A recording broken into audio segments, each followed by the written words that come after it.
for everybody jumping on, again, I'm going to record this for anybody that if you need to jump off a little early, or of course anybody else in your office that couldn't attend. I'll share my screen here in just a sec. Hopefully that works. I personally believe I'm an expert in mortgage.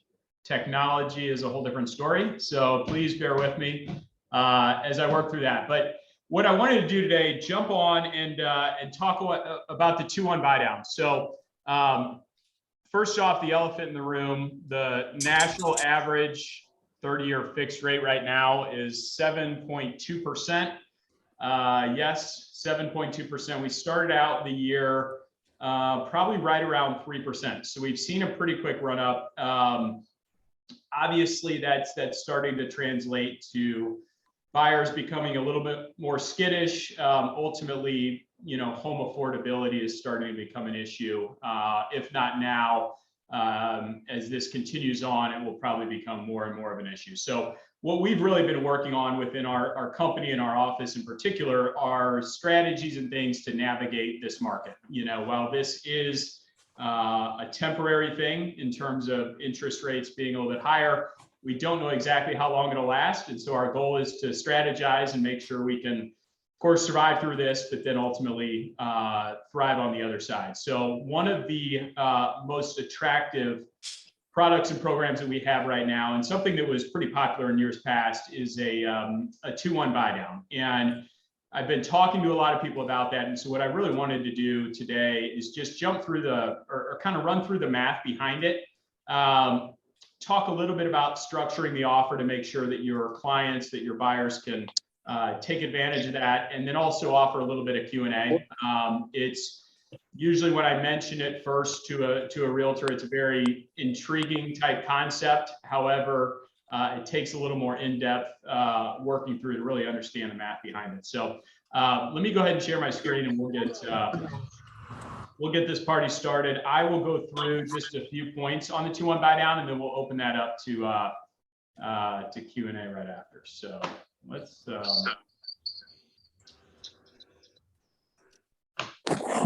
give it our first challenge here.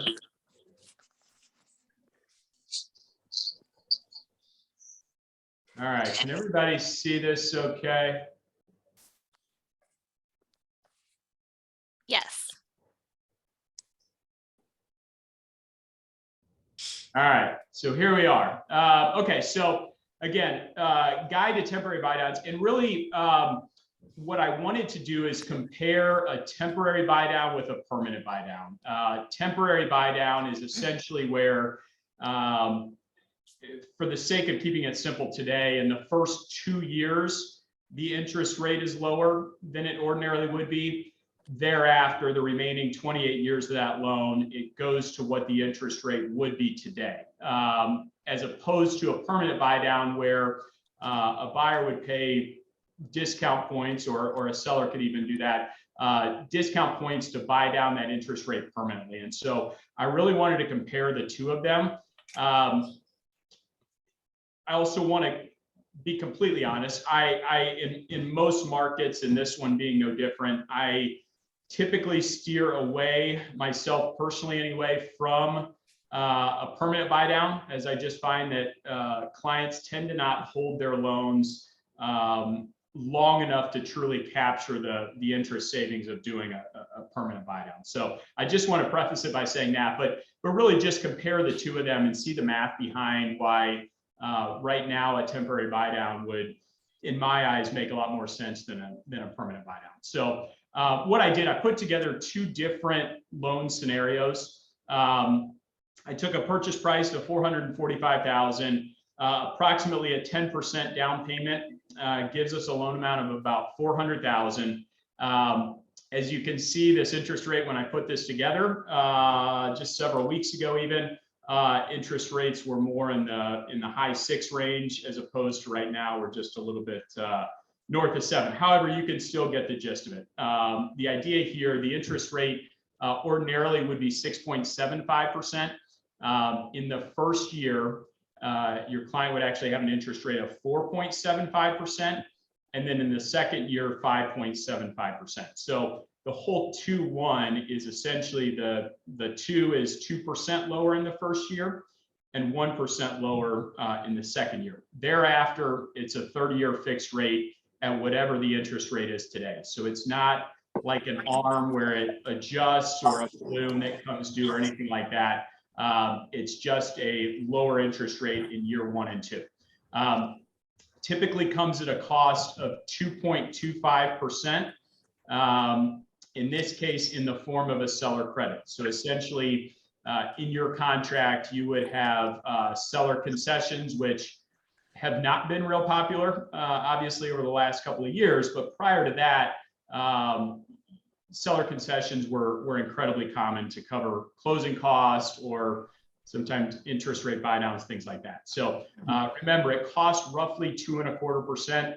A conventional loan with 10% down, like we're talking about here, allows for up to 3% seller concession. So it's within that allotted amount for seller concession. So hey, Greg. Yep. It froze on the first screen. Still? Yes.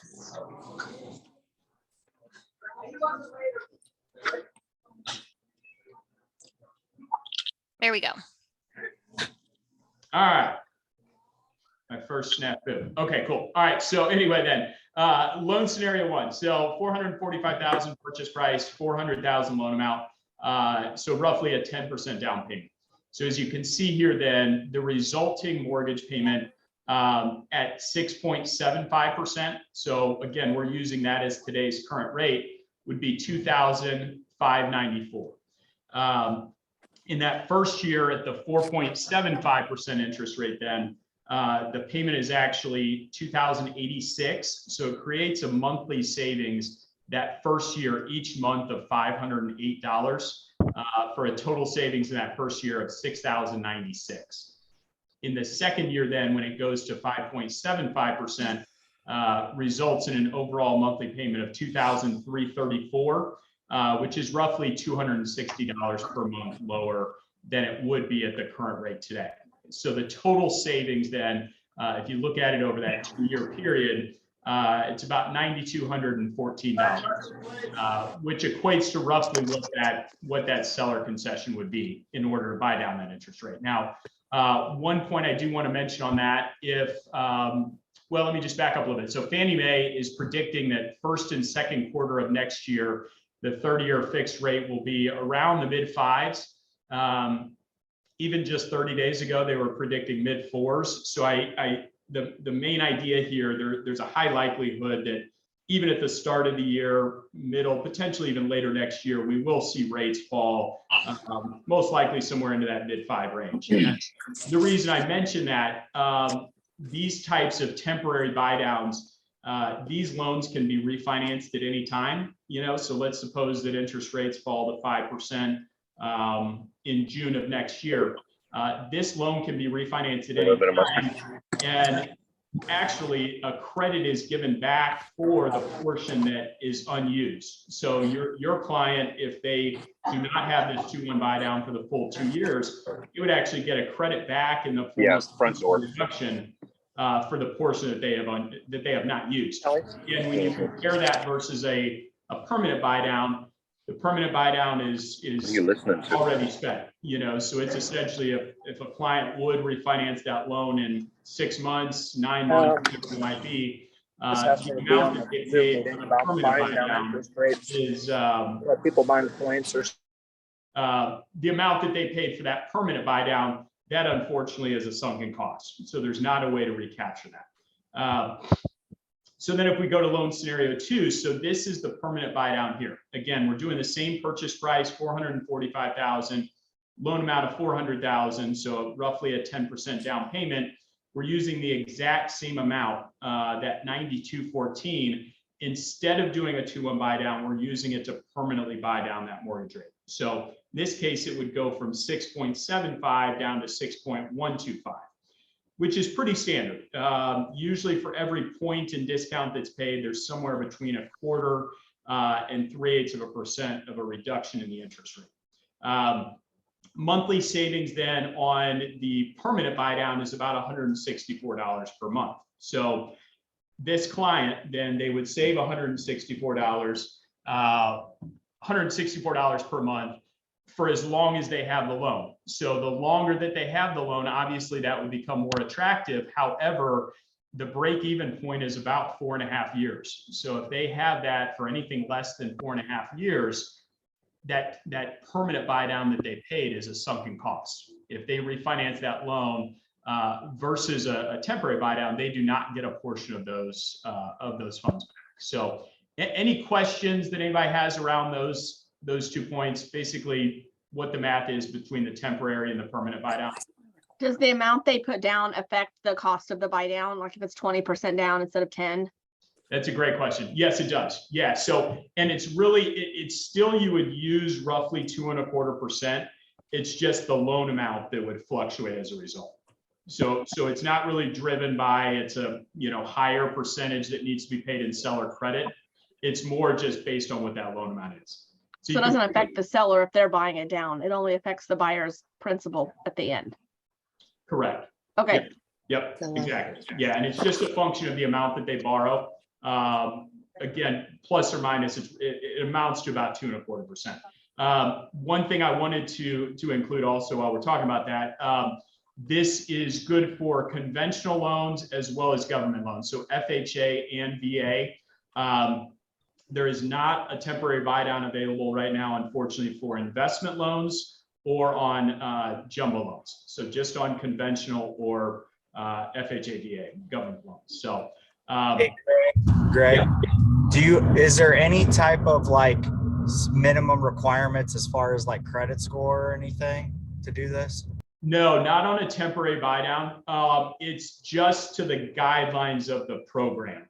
And what I mean by that, so if someone does qualify, let's say for an FHA loan, there's not a minimum, like an overlay or something where they would need to have a little bit higher credit score outside of just qualifying for the FHA loan that they would need to have in order to use a 2-1 buy down. And is there a max amount like that they could buy down? Stop asking dumb questions. Well, good question. So a couple. Why did I ask a dumb question? No, it's a very dumb. Thanks, question. I'm just kidding. So I don't want to overcomplicate it. In this case, for a 2-1 buy down, it's just 2.25%, and there's not any any difference. There are other buy downs. There's a 3-2-1, there's a 1-1, a 1-0. There's some others that those would have a different seller concession, and then of course a different overall resulting monthly savings. But in general, it's just a flat 2.25% for this one. In terms of a permanent buy down, there is not a maximum outside of the outside of whatever that program requires. So again, a conventional loan, 10% down, allowed to take up to 3% in seller concessions. So that would be the limit on a permanent buy down. Does that answer your question? Yeah, thank you. And I didn't think it was stupid, but it was kind of. I'm just kidding. All right, so that's the real difference here. And what I really wanted to illustrate was the temporary buy down in a higher interest rate environment like this. 9.9 times out of 10, I personally believe that it's a much better overall investment for your clients, for your buyers, doing that versus the sunken cost of a permanent buy down. Obviously, it doesn't yield the same overall monthly payment, so it's not quite as low of a payment in those first couple of years. But ultimately, if that loan is refinanced, which there's probably a pretty good likelihood that will happen, the temporary buy down, you get a refund for what's not used versus the permanent buy down, you do not. So next one here then, this is a calculator. So this just shows, and we have these for any clients where you would want to run particular scenarios. This is a pretty easy calculator where we just punch in based on where rates are today, what the overall resulting monthly payment is. But the most staggering thing here to me is, in this scenario, this client would have a $500 lower overall monthly mortgage payment in year one. Year two, roughly $260 lower per month. So helping to bridge, I see this as helping to bridge the gap until interest rates do fall. One thing I do want to add to that, being mindful of sellers offering those seller concessions. Admittedly, in certain markets, we're not yet seeing where that is an option with sellers. You know, to speak to where I'm at sitting here right now, Kirkwood, Glendale, Webster Groves area here in St. Louis, not as many sellers. There's still pretty high demand and multiple offers on homes where we're not seeing a lot of seller concessions. However, I think that as rates stay this way, I think we'll start to see that change a little bit. And then in other markets where we operate, we are starting to see those. I talked to a gentleman yesterday in Columbia, Missouri, and he said 9 out of 10 contracts right now, they're seeing seller concessions. So personally, I believe it's a matter of time, you know, before that, before we start to see that as an option. So just a few tips, keep in mind, start with roughly a $5,000 concession in general. That's about what it would, on average, something like this cost. Somewhere between or plus or minus about 2.25%. More than anything, the temporary buy down is the best return on investment, particularly in those first 2 years versus a permanent buy down. You know, as you can see, the math is significantally better for your client doing the temporary versus a permanent, specifically in those first couple of years. And then, of course, in the event of an early payoff, any of those unused funds, essentially, you know, in this case, that $9,200, anything that is not used by the client in the form of a lower overall monthly mortgage payment, that does go back to them in the form of a principal reduction. So they are still able to capture that. It's not a sunken cost like a permanent buy down would be. So quick thing on writing those contracts. So again, it is the same as writing in if a seller were contributing to closing costs. There's not anything different in the actual contract. Just making sure that math adds up to roughly 2.25% of what your client is borrowing. Outside of that, it's the same strategy of requesting that a seller pay a buyer's closing costs. So very, very similar from that standpoint. Important to have conversation with the lender to make sure that particular loan, that it's not a jumbo loan or, of course, an investment loan that's not eligible essentially for a 2-1 buy down. Otherwise, it's more how we handle it on the back end, you know, between the lender and your client to make sure those funds are applied toward using that to buy down the client's interest rate. So I promised I would be short and sweet. That is the gist of what I wanted to talk about today. Any questions that anyone has on that or any other strategies, anything you'd like to, as long as we're on, discuss?